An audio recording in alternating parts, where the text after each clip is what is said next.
Hello everyone, good morning. Sitaram બધાને. જો આ તો હું વહેલી ઉઠીને નાહી ધોઈ લીધું, સરસ મજાનું બોડી લોશન લગાવી અને કેવી રૂપાળી થઈ ગઈ. સ્વામીને કીધું, સ્વામી મારી હામું તો જોવું હોય કે હું જોવું કે આ નવી નવાની નહીં, બાકી રોજ તો બોડી લઈ લેશ ના. મેં કીધું હાલે સ્વામી, તો શિયાળો છે તો સારું, ચાલો અમારું તો આખો દી આવું ચાલુ જ રહેશે. પણ હું પેલા ભગવાનને દીવાબત્તી કરી લો, કેમ કે 1.5 મહિના પછી આજે મંદિર ગોઠવું, 1.5 મહિના પછી મેં દીવાબત્તી કર્યા અને નિત્યક્રમ પ્રમાણે બધું મારું રૂટીન કામકાજ ચાલુ. પછી સૌથી પહેલું કામ છે ને મારે માખણ ઉતારવાનું હતું. શિયાળો છે ને તો થોડું ગરમ પાણી નાખીને તો સરસ માખણ ઉતરી જાય. એટલે માખણ ઉતારીને પછી મેં રસોડાની સાફ સફાઈ કરીને અને ત્યાર પછી સીધી આ ઢગલો એ કપડાં લઈને બેસી ગઈ. કપડાં ધોઈને ખાને પછી નૈત્રીને નવડાવી દીધી. સ્કૂલે જવાનો ટાઈમ થઈ ગયો, પણ આજે લાલાની મુક્તિ જ નથી. લાલાને સ્કૂલે લઈ જવું એને.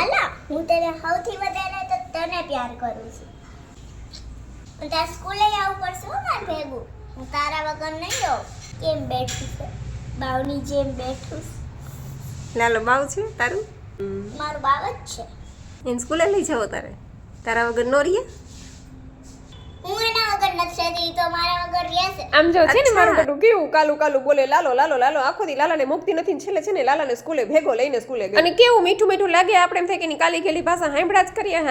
પછી મારું ગોટું સ્કૂલે ગયું લાલાને લઈને. પછી મેં પાછળથી આ કચરા પોતા અને ડુંગળી બટેટાની ડાલી સાફ કરી અને ફ્રૂટ ને બધું. અને બપોર થઈ ગયા ને મને લાગી ગઈ ભૂખ. એટલે બપોર આપણે કઈ રસોઈ તો કરતા નથી, કેમ કે આપણે ફ્રૂટ ઢગલો પડ્યું છે એટલે ફ્રૂટ ખાઈ લેવાનું જે ખાવું. અને લ્યો બપોર વચ્ચે આપણે કામકાજ કરીને નવરા થયા ને તો તમારું ગોટું સ્કૂલેથી પાછું આવી ગયું. પછી મારે જ્યુસ પીવું હતું એટલે હું જ્યુસ કરવા રસોડામાં ગઈ. લાલાને તો હાવ ન પડવા દેતી. લાલાને કાઢો થાવું જોઈએ. અચ્છા, લાલાને કાઈ થયું ને તો તારો વારો કાઢી સેનો નહીં. ઈ તોફાન કરે તો?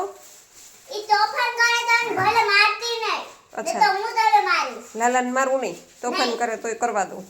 હા, કરવા દે. અને ઈ કે ભૂખ લાગી છે એટલે ખવડાવી દે છે. શું ખવડાવવું એને? ઈ જે કે ઈ એમ કે મારે શીરો ખાવો છે તો શીરો કરી દે છે. એમ બે પૂછવાનું કે ઈ તને બોલે કે મમ્મી ભૂખ લાગી છે. તો ઈ ગમે ઈ કે ને તો પહેલા પૂછવાનું હું ખાવું છે. ઈ જે કે ને ઈ બનાવી દે છે.